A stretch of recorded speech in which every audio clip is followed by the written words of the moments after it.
First, what is soil is always the first thing I like to talk about, because when I say soil, people think of dirt, and that's all they think of, but it's so much more than that. It's a dynamic and natural body composed of mineral and organic solids, gases, liquids, and living organisms, which can serve as a medium for plant growth. And I just like to start with that because it's so much more than just what you see outside, and it's really cool to me. So soil is immensely important. About 25% of everything alive on Earth uses soil as a habitat. And without soil, we'd have no plants. Without plants, we'd have no food. And without food, we'd have no life. So soil really is life, and we need it. Soil also contains a lot of carbon. It contains about 2,500 gigatons of carbon, actually. And that's more than 3 times the amount of carbon in the atmosphere and more than 4 times the amount of carbon stored in all living plants and animals on Earth. So as I'm sure you guessed, soil is an important regulator of atmospheric carbon. So what happens is carbon dioxide from the atmosphere is taken in by plants through photosynthesis, and some of that carbon is excreted through plant roots into our soil where it stays. And this helps reduce the amount of carbon dioxide in the atmosphere, which in turn helps slow climate change-induced global temperature increases, because carbon in the atmosphere is a driver of increasing temperatures. One current area of concern for soil scientists is melting permafrost soil. In British Columbia and all of Canada, particularly northern Canada, we have a lot of permafrost soil, and that's basically just soil that stays frozen year-round. And the permafrost soil alone stores about 1,500 billion tons of carbon. With our rising temperatures, we've been experiencing permafrost thawing, and unfortunately, as soil thaws, the organic matter in the soil starts to decompose, which releases these greenhouse gases, including carbon dioxide and methane, into the atmosphere. So once the soil starts to thaw, this gets released into the atmosphere, which then increases the temperature even more, which then melts the soil even more, which then lets that into the atmosphere, and it's this cycle of positive feedback loop that just is a very big concern for us right now, especially since we're experiencing a lot of issues with the soil. But because it's such a big issue, there's a lot of scientists on it, so I'm a little optimistic about hopefully finding ways to mitigate that issue. According to scientific studies, actually only a few degrees of warming is needed to abruptly activate large-scale permafrost thawing. And then with the release of greenhouse gases, this could dangerously accelerate global warming. So everyone, hopefully it will be mitigated, if not reversed, but well, I remain optimistic about that.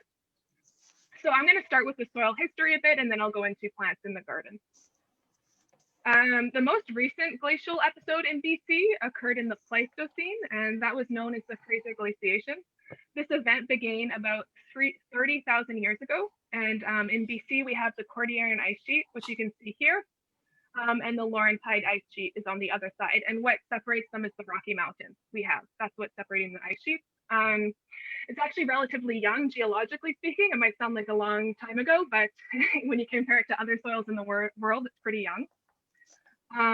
The ice sheet, the Cordilleran ice sheet, continued to grow until about 15,000 years ago, and then the ice sheet began to rapidly melt. So fast that the Fraser lowland, where we live, was ice-free by 13,500 years ago, so that whole area melted in about 1,500 years. That might sound like a long time, but geologically speaking, it's quite fast, and the ice sheets were, in lots of areas, 2 kilometers thick. So that's a lot of ice to just melt and release all that water in that period of time. And as it melted, it left till, and till is sediment that's been directly deposited by the ice sheet, and this is why we have a lot of till in our soil. So we have very till-rich soil in the Lower Mainland. The reason we know it melted so fast is because scientists, particularly Dr. Menos, who's a geography professor and Canadian research chair in glacier change at the University of Northern British Columbia, they were able to confirm that the Cordilleran ice sheet melted rapidly by measuring the amount of beryllium isotope samples in quartz-bearing rock. And rocks not covered by the ice sheet would be exposed by these incoming cosmic rays, so this high energy particles coming in from space. And the longer they sat not covered by the ice, the more beryllium isotope they would accumulate. And if you measure the isotopes, you can come up with a numerical age for how long the rock has been exposed. And by measuring that, they were able to determine that the ice sheet melted very fast in that area. So just to give you an idea of like how intense the Cordilleran ice sheet was because it was kilometers thick, it actually depressed the surface of the earth by more than 250 meters in some parts of where we live. So that what we walk on was 250 meters lower back then. And when it began to retreat so quickly, large amounts of water from the ocean filled the depression. And eventually the land was able to lift again and rebound back to its original height prior to ice sheet coverage. And this process is called isostatic rebound.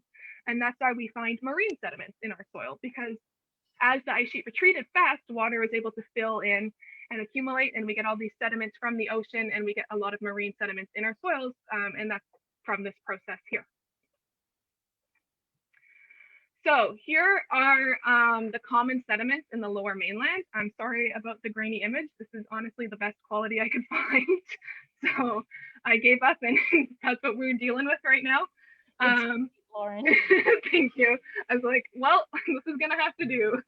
As you can see, the marine sediment we discussed earlier, as well as the extensive glacial deposits, are pretty common where we live. These are the most common ones in the Lower Mainland I put up here. So glacial fluvial refers to sediments released from water from the glacier as it was melting. And alluvium is just sediment that's been carried by the running water, and it's sorted from like the heaviest size to the smallest, lightest size. Colluvium is the same idea, but it's not sorted. That's all.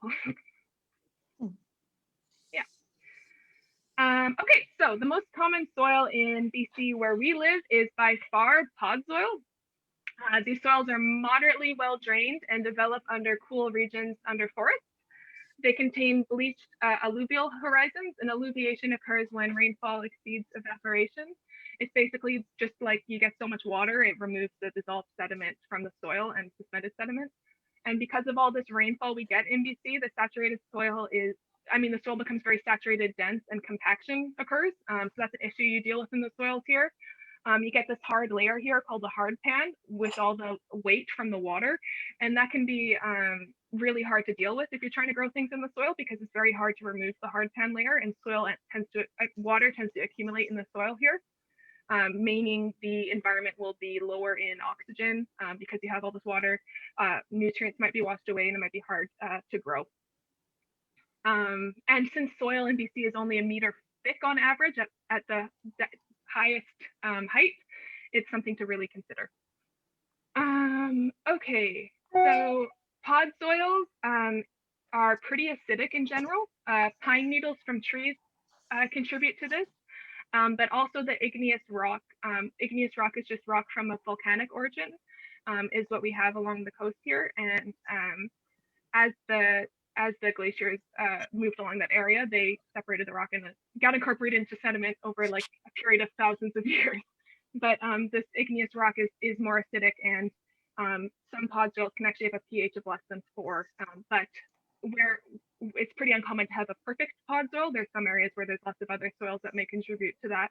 So your pH on average in our area is more around like the 5 range if you're just dealing with the purely just digging somewhere in BC. So I went to a slide ahead. Due to excessive water and then like the reduced oxygen in pod soils, it can be pretty hard to grow produce, unfortunately. But one way that's been shown to make pod soils more productive is through incorporation of biochar. It's basically just burnt organic produce. It's similar to charcoal. And you can get that at a place in North Vancouver called Canadian Agrologist for about $12. You can also buy it on Amazon if you're interested. That being said, these are some plants here that thrive in slightly acidic soils, not as acidic as 4, but blueberries do well in more of a 4.5 pH to a 5.5 pH. And then these other plants do okay in acidic soil as well. Obviously not super acidic, but if you're on that side, they should be fine. And in north-facing environments, ask my sister. The potatoes. All right, north-facing environments for potatoes. Thanks, Michelle. That's a good tip. Yeah, I'm more of a soil person, so I love plant tips. Shallot, endive, blackberry, parsley, rosemary, and tomatoes also do quite well in slightly acidic soil. Tomatoes are actually great. If you're a beginner gardener, I recommend tomatoes because they tolerate a huge range of pH. They can do slightly acidic to slightly basic, pretty good in neutral. Tomatoes grow nicely. So if you want to try something out and you don't want to put in any effort to measuring the pH, or you just don't have time, do tomatoes. That's my recommendation.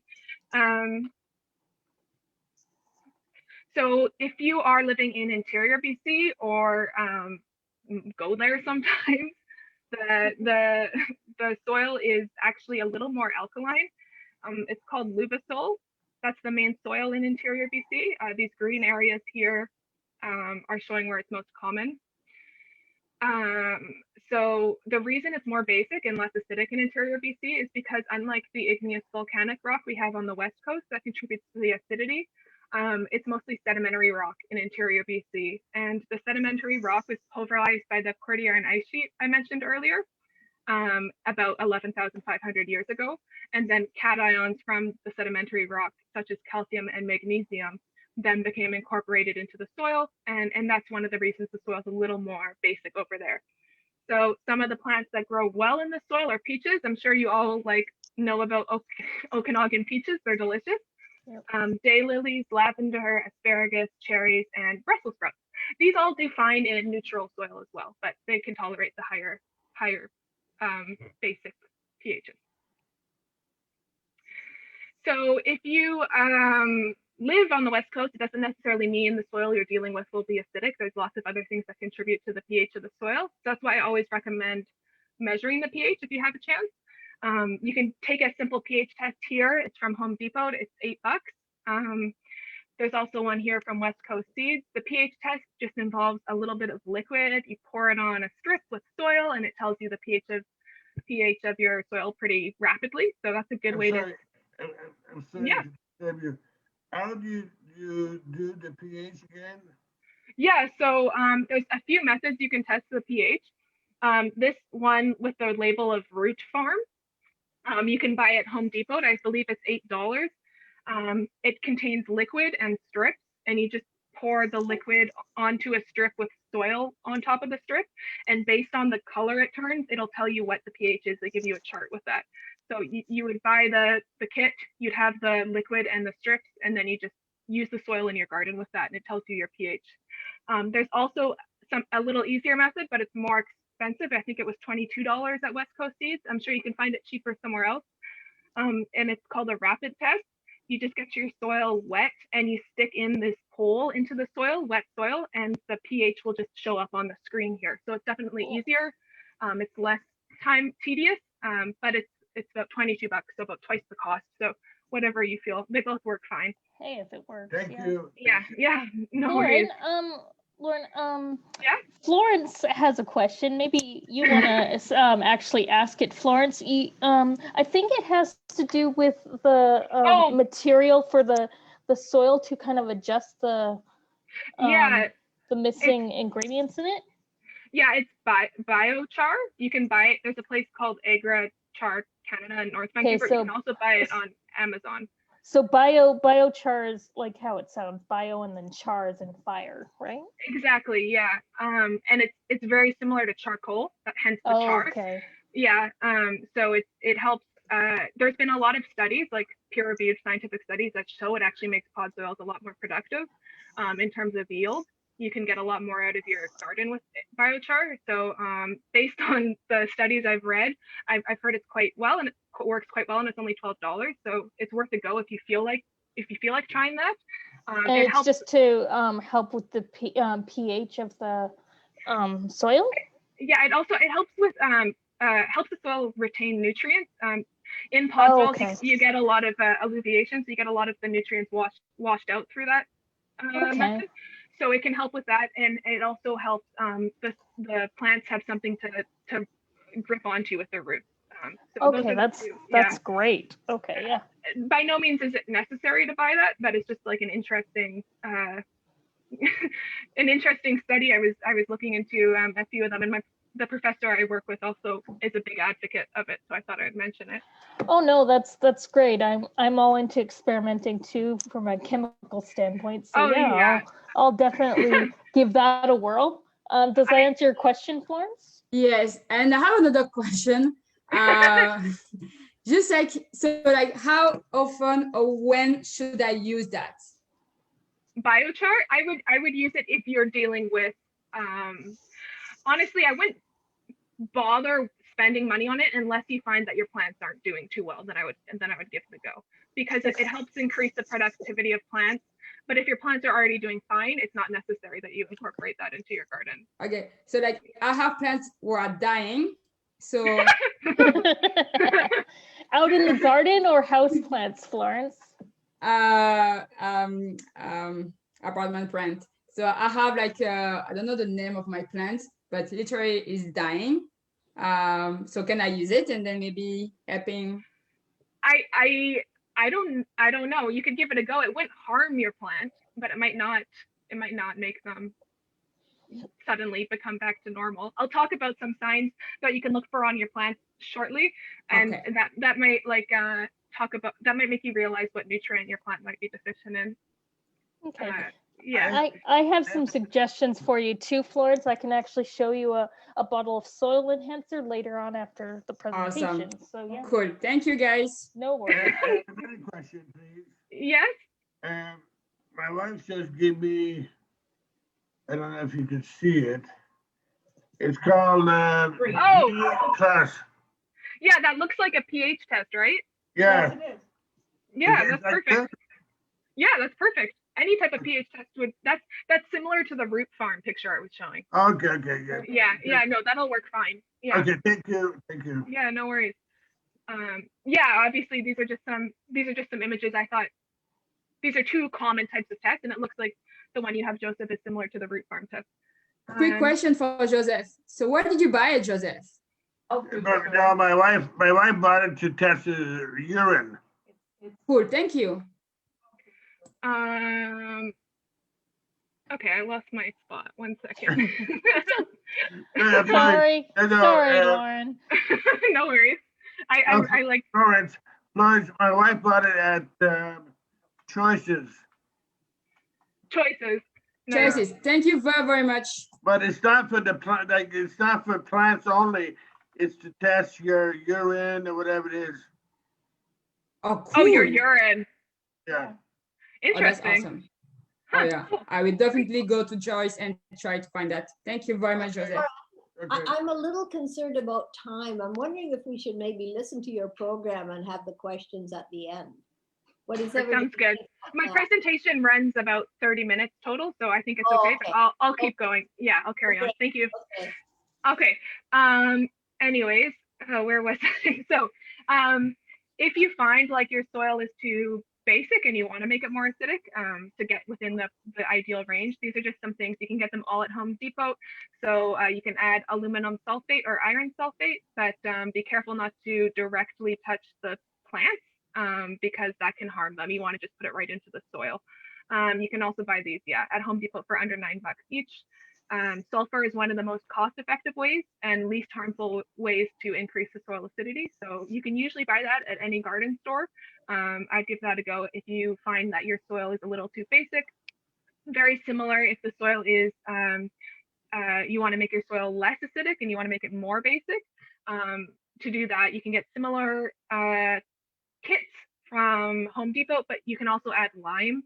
Limestone is pretty effective at raising the pH. For the average plant, you kind of want to aim for somewhere in between the pH of 5 to 7, 6 being ideal, because most plants can tolerate 6. As you can see, blueberries are a bit of an outlier. These are a bit leaning towards each direction, but they can still grow in a different pH, just not as well. And that's why we have so many wild blueberries on the West Coast here, because our soil is so acidic. They thrive. Okay. So, well, soil pH is like definitely important for growth. It's not the only thing, of course. So I wanted to talk a little bit about soil texture. I'm sure you all know that loam is the soil you want for optimal plant growth. It's typically desired unless you're dealing with some sort of unusual plant species. And the reason it's so desirable is because it has that good mix of sand, silt, and clay. It has enough clay to hold on to water and nutrients, but not too much that the environment might become oxygen limited. It also has enough sand, so alluviation can occur, and you can get water running through the soil without it getting all clogged up, but not too much, so we can hold on to nutrients. So it's really just an ideal type of soil you want to aim for. As far as organic material, it's always a good idea to add a little bit of organic material because it'll help you get those essential nutrients and macronutrients in your soil. But you don't want to add too much organic soil. If you have 30% of organic material in your soil or more, then it's technically classified as organic soil.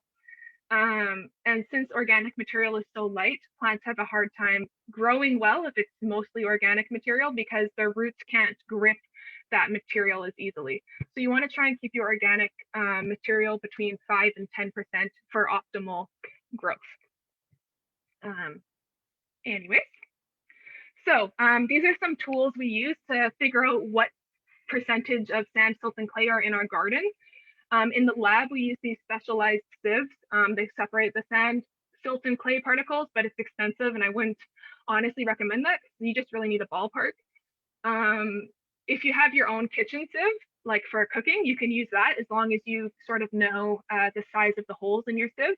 You can measure that to get an idea, and you just put the soil through that and then use it on the, refer to the chart. So if all the small particles go through and they're less than 0.1 millimeter, for example, then you know you're working with a silt or a clay at least. You can at least get some sort of idea that way. I used this method a lot when I was working in the soil lab, probably every day for like 4 months straight.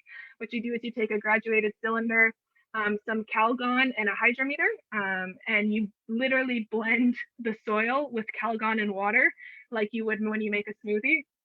And you pour it into this graduated cylinder here, put a hydrometer in it, and wait about 2 to 2.5 hours. Again, this is a little pricey, not necessarily worth your time. I'd recommend the strainer method because this method is only if you're doing like large scale industrial farming, right? You don't need it for a garden plot. I like this grain card here. You get them for free at soil conferences, or you can buy them for like $2 online. They're transparent. So you can see through and you can hold it up to the soil and it just fills these little slots so you can visually see what size your particles are. I like that. Handy, it's wallet size, it's see-through. You got the ruler on the side so you can hold it up to the soil. It's less than $5 online. So that's my that's my go-to.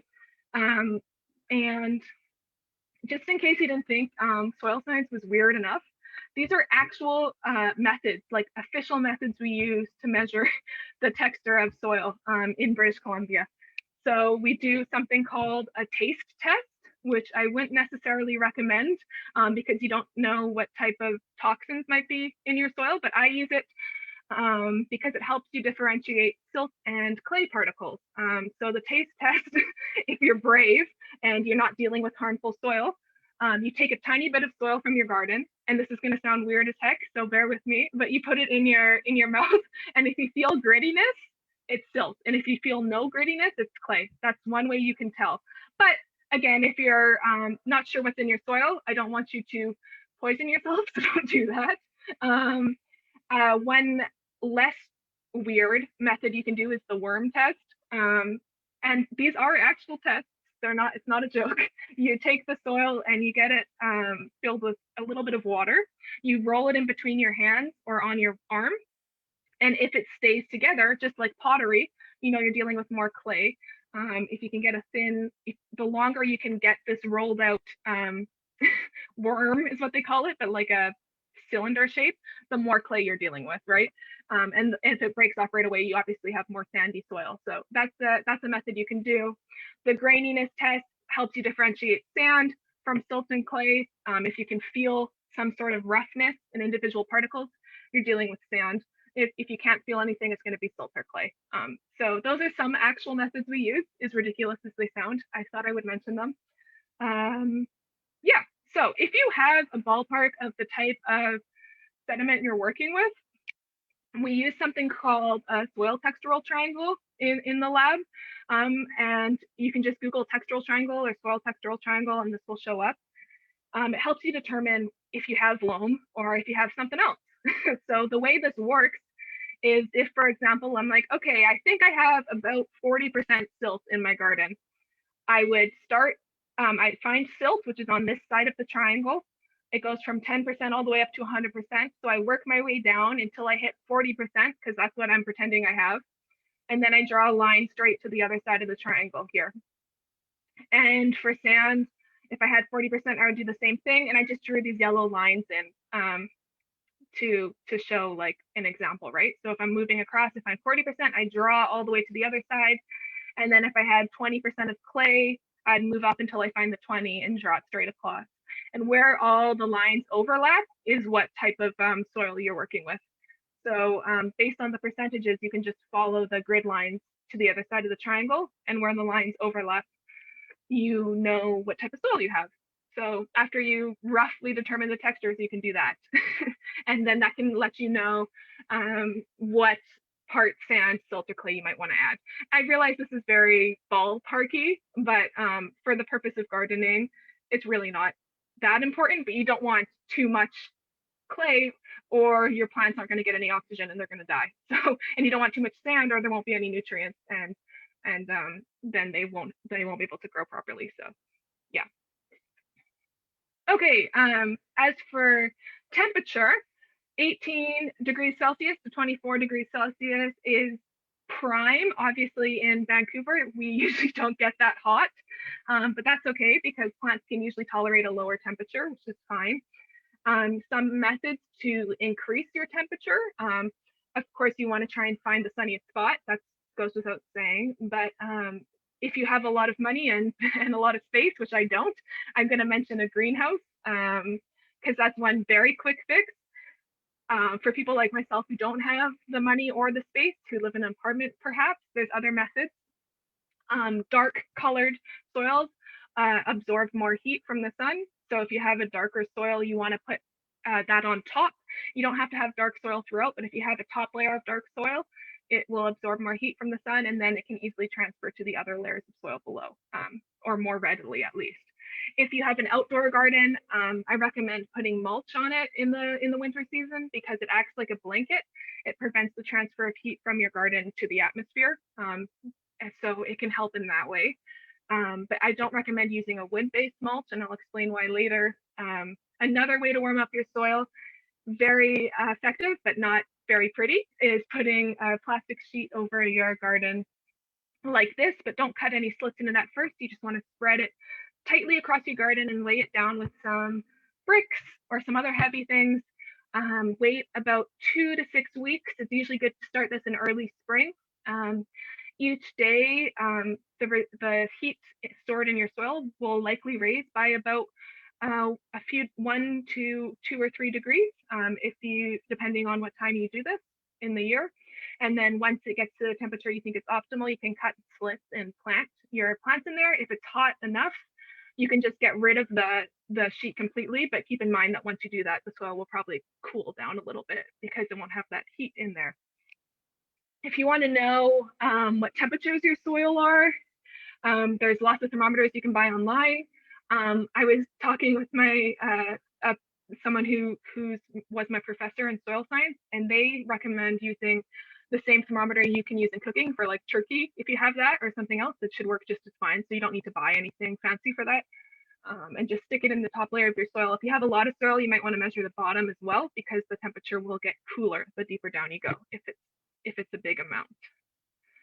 But yeah, and then lastly, I just wanted to talk about nutrient sources. There's 2 slides here, and talk about what to look for to see if what your plant might be struggling with if it's not doing too hot. So in order for plants to grow, they need a good balance of micro to macronutrients.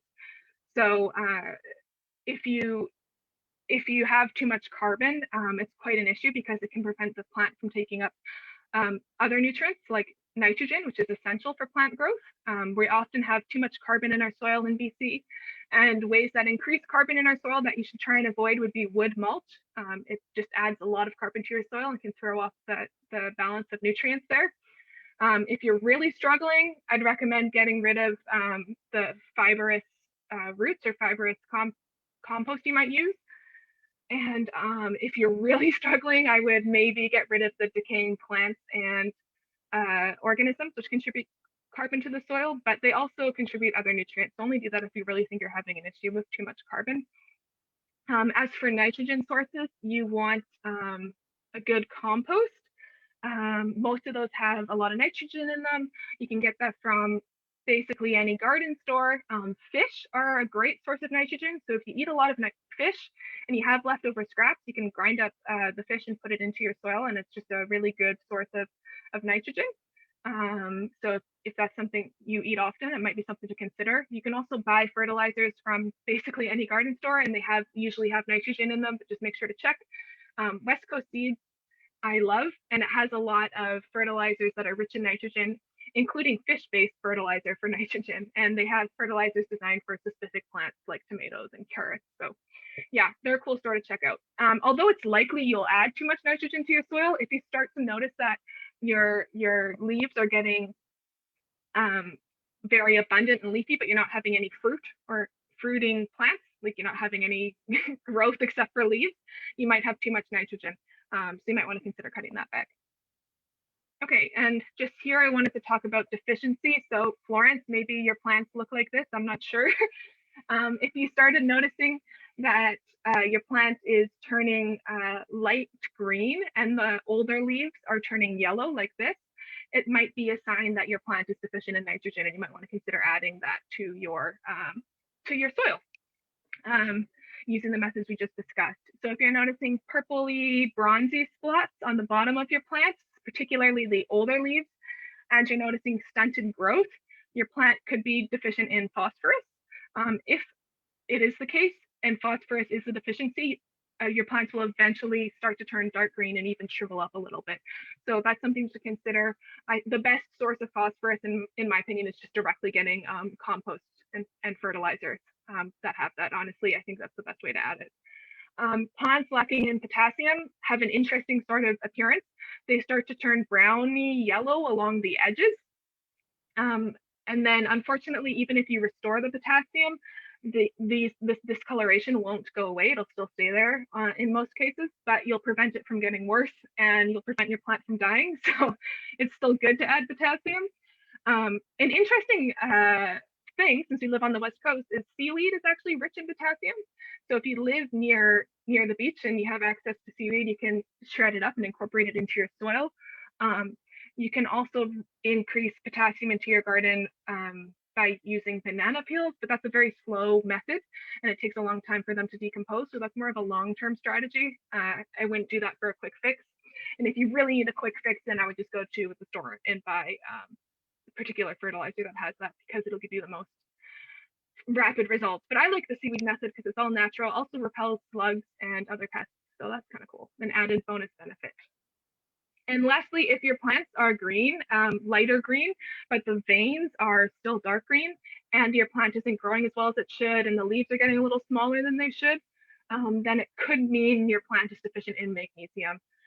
Organic compost is usually rich in magnesium, and that's probably the best way to increase magnesium levels. Some people recommend using Epsom salts, but I recommend against this because if you have too much Epsom salts, the salt in your soil can get too high, which can be harmful for plants. So I wouldn't do that personally, but a lot of people talk about it, and I do know people who use it, gardeners who use that, so I thought I'd mention it, but proceed with caution if you go that route. Adding lime can raise the magnesium and calcium levels, but it also increases the pH. So only do that if you're okay with the pH increasing too. Yeah, that's basically everything I had. Thanks for listening to my soil talk. Yeah, I'll stop sharing. Does anyone have any questions about soil or?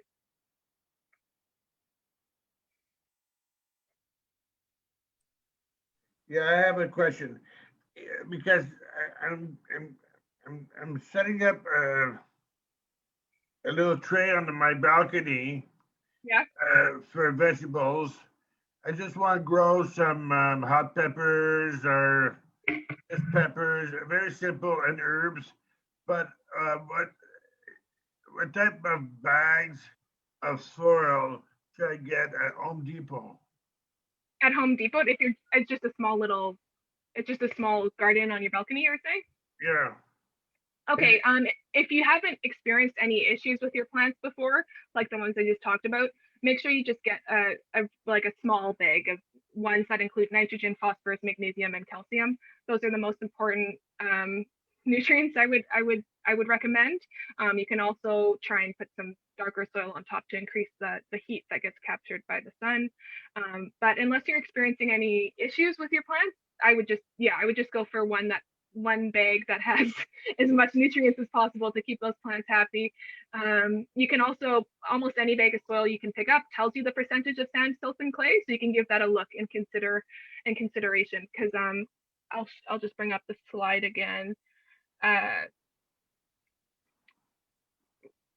If you want that loamy material, you're looking at around 40% silt, around 40% sand, and around 20% clay. Okay. Give or take. Yeah, so that would be like an ideal. It might even tell you loam, but you can always check the percentages just to see if they're lying to you or not, because they do sometimes. Sounds good. Thank you so much. Thank you. Yeah, no worries. Great presentation. Thanks. Very good. Very good. Thank you, Joseph. It's lovely to see someone so enthusiastic and knowledgeable about soil. Thanks. Yeah, whenever I tell people I've worked in soil, they always look at me like I'm an alien or freaking crazy. I like it. It's so important and it's so vital to life. Without it, we wouldn't survive. So Well, yeah, that's we need it. Yeah, your enthusiasm is contagious. Thank you, Maureen. Yeah, we can end early if no one has any. I have a question for I you, have a Lauren. question. Yeah. Okay. Now I had New Guinea. Well, actually, my sister had New Guinea patients in her front yard, and it's north facing, so shade plant. Yeah. There were we bought a lot of these plants. We tend to overdo our planting because that's what we do. Anyway, we had quite a few of them in the same area. They did great, and then there were one or two that were stunted, but they were all in the same area. Oh, weird. That is weird, and we couldn't figure it out. We actually thought it was a magnesium deficiency because. Did you? Because of the was it light green and stuff, or? It just didn't thrive. Like right. One or two plants that just didn't thrive. The rest of them were amazing. They were evenly spaced out, so none of them were crowded. It was just like two in roughly the same area. So we're just like, what happened there? And they were both stunted. And so we definitely thought it was a magnesium deficiency.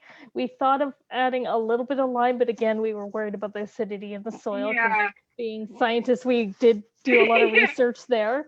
But yeah, we just could not figure it out. We tried eggshells. We tried we just tried a whole bunch of stuff, and it was just the weirdest thing. Maybe from a soil expert perspective, you could give us some insight. So when you said it wasn't growing there, my first thought was they're crowded, but you said you evenly spaced the plants, so it's not that. Like used a ruler. we were really meticulous. Very scientific method. We were very scientific, yes.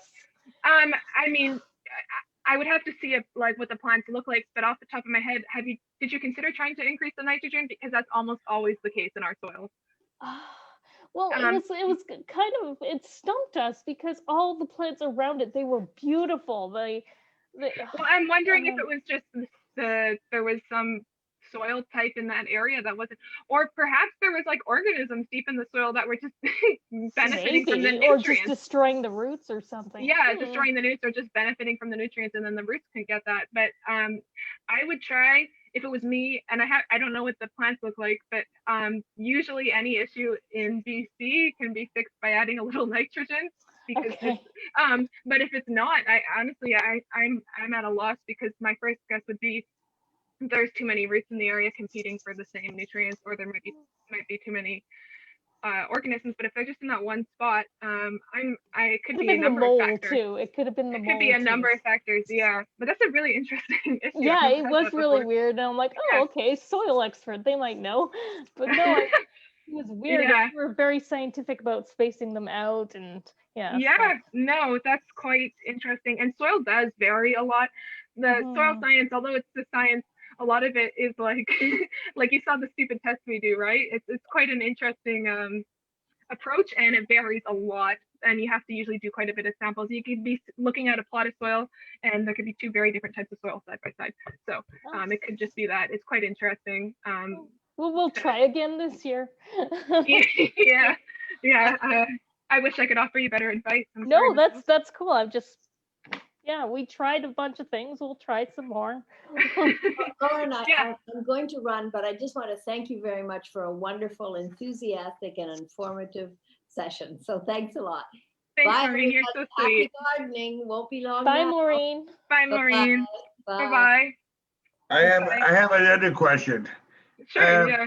Would you recommend that I buy some worms to put in my soil? Worms help aerate the soil, which is always beneficial. They help, so by aerating, they increase the oxygen. They can increase the oxygen capacity in the soil, which has a mutual benefit for plants. They can also help when they die by adding nutrients to the soil. But if you have a very small, they're always nice to have in the garden. They do have an extra benefit. I wouldn't go out of my way to buy worms to put in a balcony plot personally, but if you are like wanting to have the optimum growth, they're always nice, and they actually are really helpful for adding the important oxygen into the soil. That's often an issue because you get too much water and then the plants can't breathe and they die. Yeah. Okay. Thank you very much. I'm going to be leaving you, but thank you very much, Lorraine. It was very, very, very good. Thank you. That's really sweet. Thank you. Thank you. Have a nice day. Bye. All right. It's just my cheerleader squad now. So yeah. I have a quick question for you. Yeah, sure. Two so if I want to grow like veg. I thought you didn't eat vegetables. Yeah, but I like tomato, like onions. Oh, it's totally cool. It's all people from the foundation. Right, anyway. But would you use like more like clay or loam soil, or like a mix of those two? I would use loam for sure. Loam has clay in it. Loam has 20% clay in it on average. Okay. You don't want too much clay. That will cause glying to occur, which again is just the water being saturated in the soil. And tomatoes are resilient, so you honestly, I have a pretty good shot if you're growing tomatoes. I would just get a nice bag of loam and give it a go. They can tolerate a range of pHs. I sometimes neglect my tomatoes and I just leave them alone and they still thrive on their own. So you don't have to be like an expert to grow tomatoes. They're a good plant to start with. Amazing. Yeah. And then another question. Yeah. So like you were talking about like if we eat a lot of fish, then we can just put the rest. That's cool. Yeah. Fish are actually really important, and salmon is really important in British Columbia. They are so, because bears take them from the water, they eat them, they leave them in the soil, and that helps with the nitrogen cycle. They are like a very important part of our nitrogen cycle on the coast. And if you grind up the scraps into little bits and you kind of put it into the soil, it'll add nitrogen to the soil, and fish are great for that. So definitely that's amazing. Fish. Mm-hmm. And then my last question, and then I'll leave you alone. Oh no, Florence, you have to see questions. something after. Well, and I like your questions, Florence. Michelle's growing a bunch of palm trees that I want to see. So. So anyway, that's cool. So anyway, Florence, ask your questions, and I have something to show you too, Florence, and anybody else who's interested in this thing that I got on Amazon. But anyway, Florence, go ahead. So it's like I used to have 24 plants. Okay. Wow. Nice. Out of that, I have 5 who are dying. So do you feel like because it's like the spring and then like you can see like start like seeing like a long root, etc. Can I just like change the soil, use like loam, and then make them like try to like save them? What you can, if the plants aren't dead, they can come back to life. I've brought a lot of plants back to life, and it's definitely surprising. Even though a plant looks dead, you can still revive it. Get loam, just buy it from the store, honestly, instead of measuring it out if you're just dealing with inside house plants. Definitely try and get a bigger pot because if there's too many roots in the plant, they're all competing for the same thing, the plant will suffocate and probably die. So don't do that. That's the reason why. So because like I have like an obsession buying dead plant in the shop just to try to save them, but I don't know anything about plants, so not anymore. Yeah, I mean, I think as long as you keep your eyes open for the signs of deficiency I just mentioned, and then you can add the appropriate nutrients to the soil. I feel like my plants, like they're all yellow, so like a lot of like lack of nutrition. So I just need to find a way. Yeah. Yeah. So nitrogen's the big one. If you can't tell, I always say just add a little nitrogen, because it's really hard to overdo it with the nitrogen. You still can, so be mindful of that. But it's pretty hard to overdo it with the nitrogen because it's water soluble. So but I would go for that. But since you're in the pots, I would increase the pot size, because the plant needs room to breathe and it needs room to grow. So try and do that. Buy some cheap plants. That's amazing. Thank you so much. I learned a lot. I loved it. Okay. And Anyway. then I will try to find you because you're my neighbor, and then you come save my plants. I love it. Anyway, I love it. Thank for you, you. Florence. Florence, Thank can you. you see this, Florence? Yes. Can you get this? Oh, let me take note. Show me again. Here. Marfil? Marfil, yeah, sorry. What's that? It is So it soil has all of the enhancers. nutrients? Yes. Oh yeah? And then it's how called often you put this in your plants? Well, read the directions, but I usually do it once every 2 months, because if you do it too much, you'll burn the plants. And then it's actually one capsule for 20 units. So you'll have to read the instructions, but I actually calculated it with a calculator because I'm crazy. But yes, but you know what, guys? I feel like I need you in my life, so you will move with me and you take care of my plants. That's Perfect. it. I also want to share. You can buy nitrogen fertilizer sticks. You just push them into the soil. And I had tomatoes, and they were growing okay. And then I put those in the soil, and they just they were huge, and I got lots of tomatoes, and it was like a whole new plant. Amazing. So I bought them from, I think it was West Coast Seeds. I love West Coast Seeds, that's why. But there's lots of places you can go. It doesn't have to be that store. Oh my God, I learned a lot. Thank you. Is it expensive? All the products I talked about were about under $10, except for the one pH thing was $22. That's amazing. I love you. Thank you. Love you. The nitrogen fertilizer sticks, you can get like a small pack for less than $10 easily, and it'll be enough for a regular garden. I use them all the time. My mom used to use them secretly, and I'd always wonder why her plants are doing way better than mine. And I'd be like, what the heck? And then she finally told me one day, and I tried them, and it worked a lot. So it's a secret way to make your plants do a lot better. Oh my God, thank you for this tip. This whole time I was thinking that somehow I was not able to do as well as her, and we were using the same things, but she had her little secret. So I recommend that. Yeah. Anyways, I'm glad you guys listened. Thanks for cheering me on.